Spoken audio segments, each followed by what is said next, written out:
Hi folks, it's Revan here, and I apologize. I was a bit interrupted earlier, so I have to try it again, round two. So, sorry.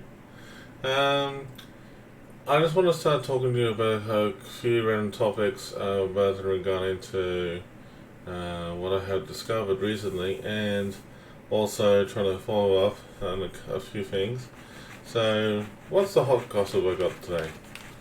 Well, first of all, I want to acknowledge Kobe Bryant, the NBA basketball player that was recently died in a terrible tragedy in a helicopter crash with his daughter Yana, and it's really sorry to hear this bad news as the world mourns for such loss. He was such an inspiration to the NBA community and to the fans out there who loved, appreciate, or know him.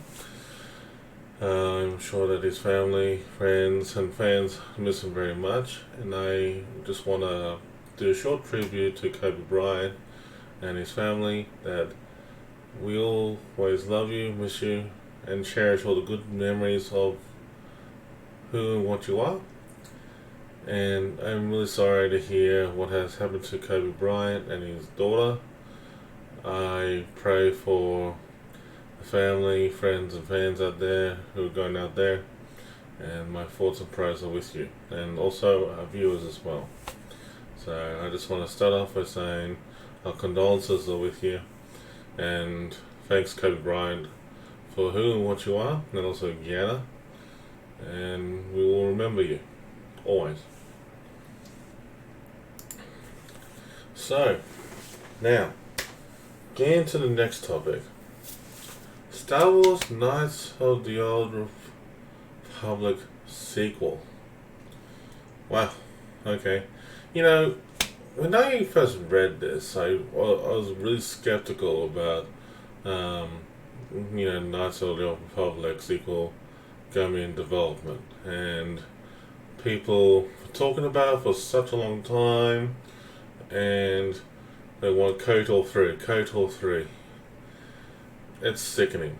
Really, it really is. It's really old the way it was, but to be honest with you, it sounds like to me that there's going to be a remastered edition for Knights of the Republic. Now, for those who haven't played Knights of the Republic, it's in summary, I can give you this. Knights of the Republic was set in the year 4,000 years before the events of the Phantom Menace, if you want to put it that way. And basically, in that era, you had the old Republic, and also the Sith Empire. Well, that's actually a bit of exaggeration, but you had the Sith, and you had the Jedi. But you had the other races were pretty, well developed in terms of their own empires. Like the Mandalorians, for example. The Mandalorians were a strong, prideful race. And the events that is taken in this one is basically that it was a time when the Republic, the Old Republic, was suffering from a major war from the events that happened from the Mandalorian Wars, when Revan and his or her followers had intervened to try and save the Republic from a terrible tragedy when the Mandalorians were winning the war, trying to take over the Republic, and they're trying to basically, fight for freedom, what the Republic did. And the Mandalorians just basically want to conquer it. Now, thankfully, the Jedi won with the help of the Republic, and they had to do a lot of sacrifices. Lots of losses were made. Lots of systems were basically annihilated. A lot of places were massacred. Some were saved, but at the same time, it was really, really rough. and the Republic were losing at all fronts. And the only way was the Jedi intervention. The Jedi Council refused to intervene and help out, but there was only a small group that was led by a Jedi Knight named Revan, and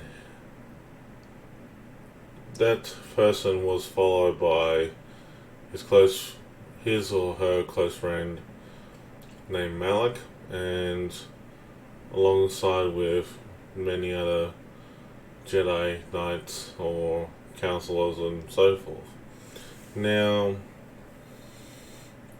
the Jedi who defied the Jedi Council, they were basically brought to question against the Jedi Council towards the end. Not many had survived that process, and I have to admit that's a bit of a different story for a different time.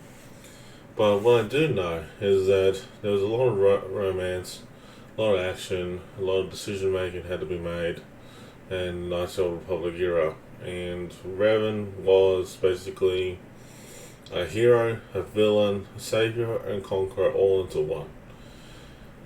No matter how you think about it, Revan did what he or she could do to try and save the galaxy, despite of the Jedi Council not helping out. The game itself is actually very interesting. It starts off when the Endar Spire is under attack, and you see yourself. And later on, you get to have a great adventure and start learning the ways of becoming a Jedi. What you didn't know was that later on, that you had a bit of a spoiler coming up, and I will leave it like that because the way I saw it, the game reminded me of all the Star Wars original movies, the original trilogy, all into one game. You have, in the funny way of saying it, you had a soldier, like a peasant boy who becomes a famous wizard, and saves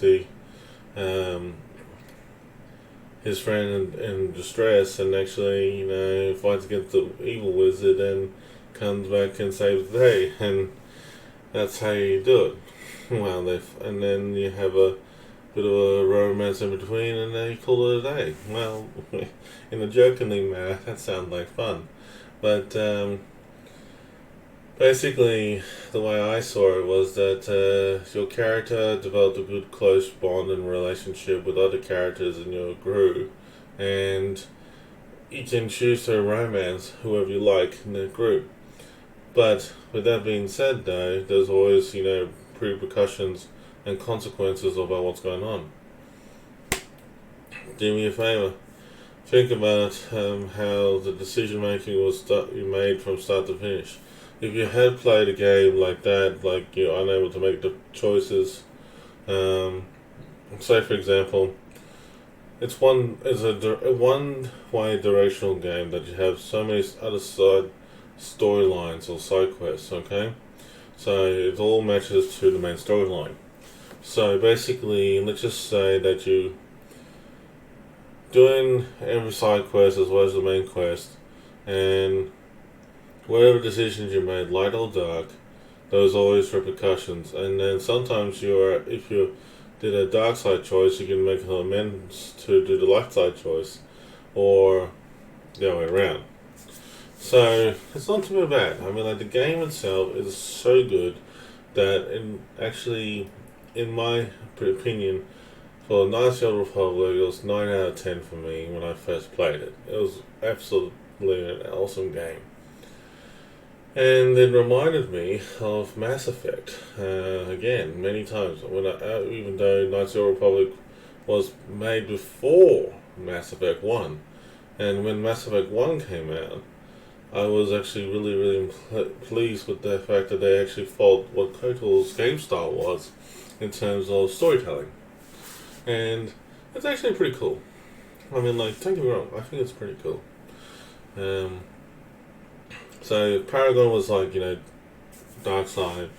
So Paragon was light side, and Renegade was dark side. So I mean, like I have to admit, when in Mass Effect, the Renegade ones are pretty badass, and sometimes funny, and sometimes a bit cruel too. But hey, I mean, like whatever works. And it's the same thing with the Old Republic game. BioWare did that again, and you know what? It's actually I'm just glad that they know how to tell a good story. BioWare always has been. It's a bit, and so getting back into the sequel side of things and EA's decision making to go behind this. To me, it sounds good on paper, but the idea it just doesn't really sink in for me because like they want to rebuild the franchise, like and ever since the recent success for like the Star Wars Fallen Order game, and people have acknowledged that there is a possibility to bring KOTOR onto the mix, onto the table, and it's been on the table for years, and they want to look at the idea of rebuilding something that they once had that was actually successful, and make it a better outcome. So maybe Disney has acknowledged that Revan is canon, so let's just make something worthwhile to make it even more better for the fans out there. I don't know about the storyline plot. Will it be changed? If it does change, I'll be disappointed because honestly, they should leave it as it is. The game, the first two games, as it is still good. That's just my opinion. They should leave the Revan and the Jedi Exile alone, and probably look at when they want to do a sequel, have a whole bunch of new characters, or if they want to continue the gap for what happened with Revan and the Exile in terms of the novel version done by Drew Caspia, it's optional, but I think the sequel, let's just think of it this way, the sequel does have potential to be anything for the Old Republic time era. So we still have, great heroes like Bastila Sheen, Carfanasi, who are still around serving the Republic. Also, you have other people that are potentially around, like Mission, Candace, Ordo, Zolbar, and also HK-47. But I'm just thinking carefully because there's a list of characters from both the first and the second game that could be used in towards a sequel, and it's up to what BioWare / EA and whoever is going to be making it. If BioWare makes it, it's great. It makes sense, but it comes down to who will do this in the end and make this a lot better. So it's under a new project name called Luminous, and I think it's actually not a bad way to put it out there. So let's just hope and see what BioWare can come up with. I think EA, BioWare can actually renegotiate the original people who made the game for Knights of the Republic 1 and 2, get them back on deck, and actually possibly bring a new life to the franchise. And it's possible.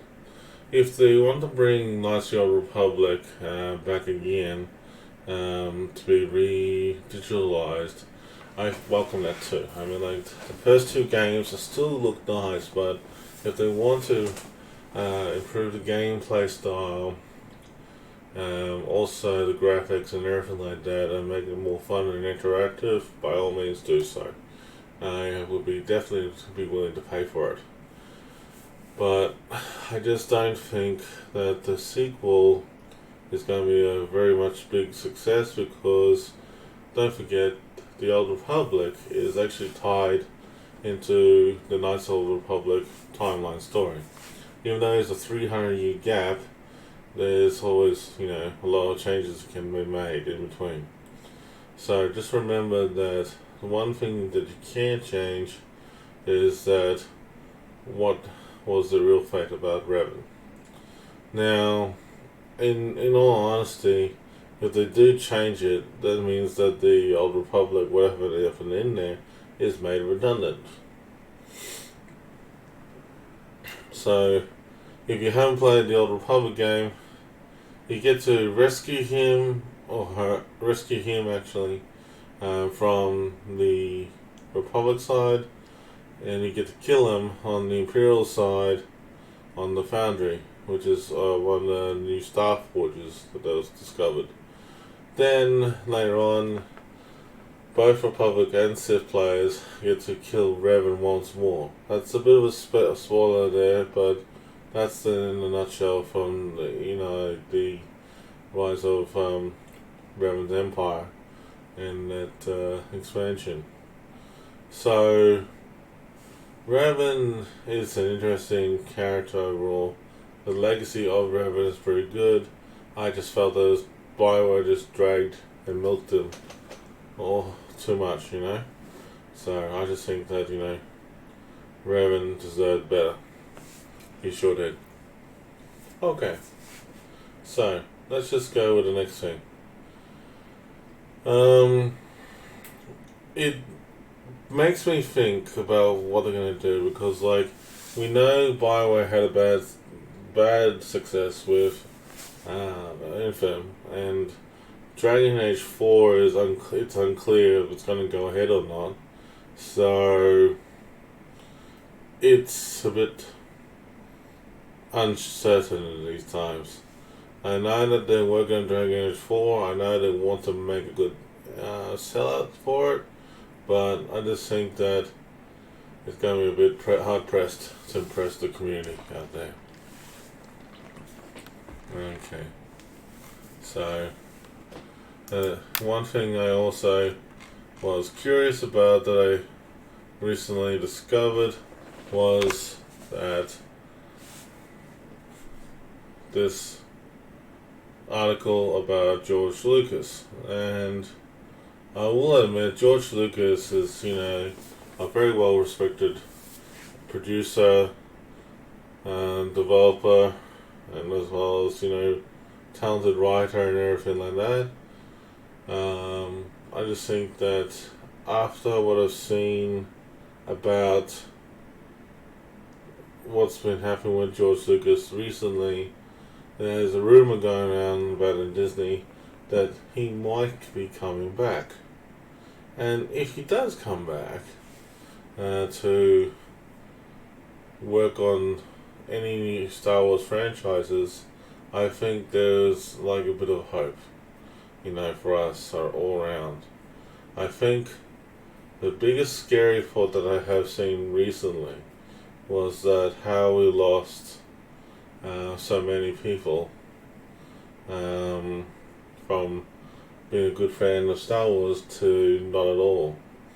But the thing is that George Lucas himself has said to people out there that he has to fix up the mess that Disney has made for the Star Wars franchise, and he believes that after the Rise of Skywalker movie, a lot of things need to be fixed, and it's not the worst movie for Rise of Skywalker, but everyone agreed that The Last Jedi was not the best movie at all, and a lot of people hated it so much, and there's only a handful of people that did like it. So, you know what, it's actually not bad at all, I just believe that the Star Wars franchise does show a lot of potential.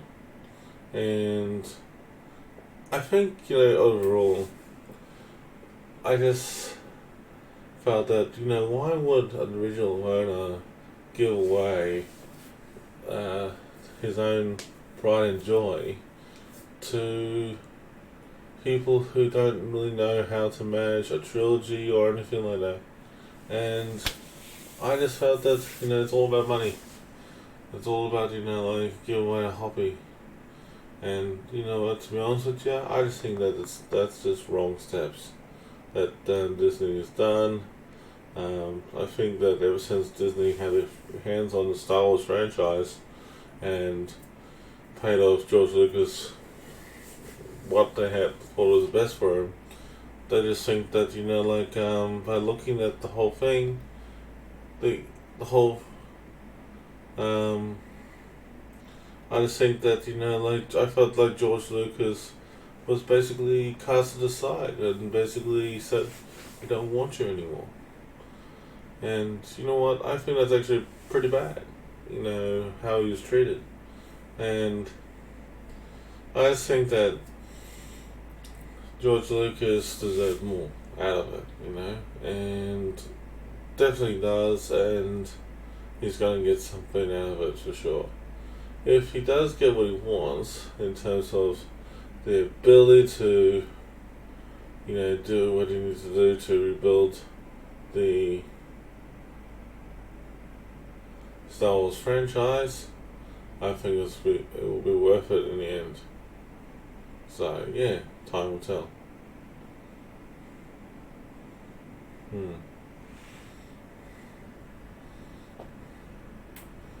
That's an interesting trailer for Ghostbusters. Biggest thing that I noticed that in regarding to everything that I've said about George Lucas and Star Wars, he thinks it's a mess right now and he wants to fix it, correct it. But yeah, sure, okay, by all means. But I don't think that it will solve everything. I just think that he left it a bit too late, and I just felt that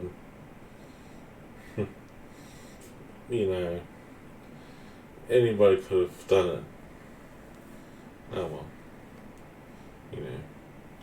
So I just think that George Lucas has done a good impact for The Mandalorian, and I think he'll do well again for the movies and also other things. And I think that he shows great potential.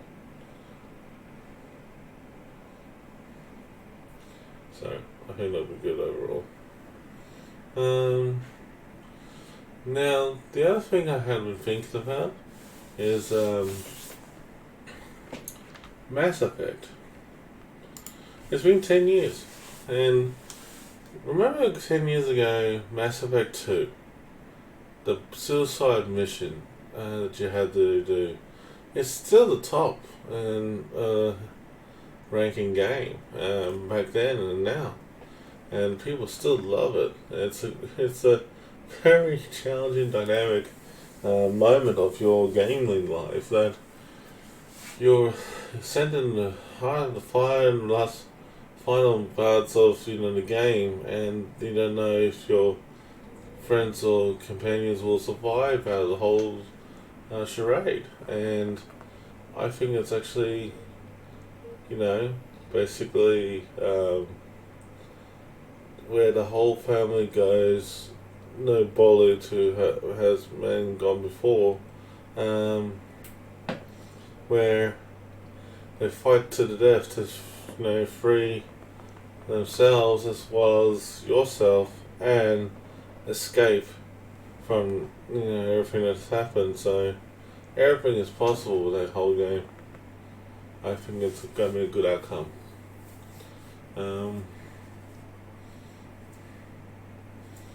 Yeah, I think it's going to be good. So I think that the suicide mission for Mass Effect 2 is fantastic. This is like Shepard, making his final speech to the whole team and the survivors, that that they managed to get back as well. I think it's awesome, the whole game.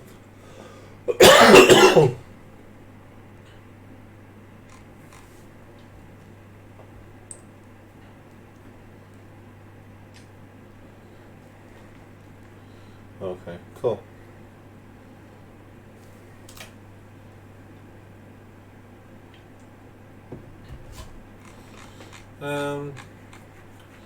Now, there is another thing that people have been wondering. Mass Effect 5. The new Mass Effect, whatever that game is going to be called. I think Mass Effect 5 is going to be going to take a while to be developed. The latest articles from Kotaku, Games Radar, and IGN, for example, have revealed information that in the last couple of years of them following up with BioWare and EA, there's rumors and confirmation that BioWare and EA are developing Mass Effect 5, which is the continuation, most likely, of Andromeda. However, we don't know if that's the new title. We don't know if it's going to be focused on Andromeda. I think the way Andromeda had came out in Mass Effect 4, if it's going to be the new Mass Effect 4 game, I think that anything that's happened with Andromeda, they're probably trying to correct it and fix it in Mass Effect 5 and make it a lot better.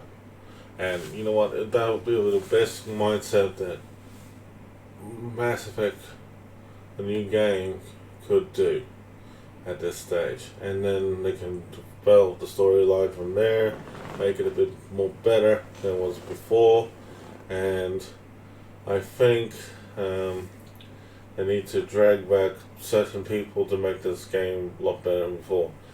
At the moment, like they had got rid of a lot of good people that were talented in their franchise for it, like that I've seen in the past, few years because of Anthem's disaster, and I think that they need to cut the losses with Anthem and just redevelop for Mass Effect and rebuild it, fix it, and get it right. Because when Andromeda first came out, the bugs and glitches they had with the game was horrible. The animation was whoa, and I just it's common silly things that was done is like irreversible. Once you've seen it, that's all to finally patch the game. So Mass Effect 5 is gonna be an awesome game. So from here on in,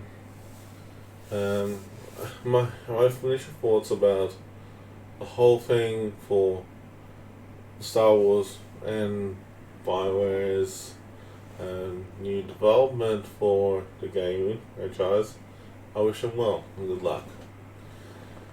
I believe that we'll be seeing more updates about it soon. Maybe not this year, but probably the year after. And you know what? It's actually not a bad idea. So, kudos to you, BioWare anyway. Good luck with it, the whole thing. And I hope it works out. So, keep us updated and posted.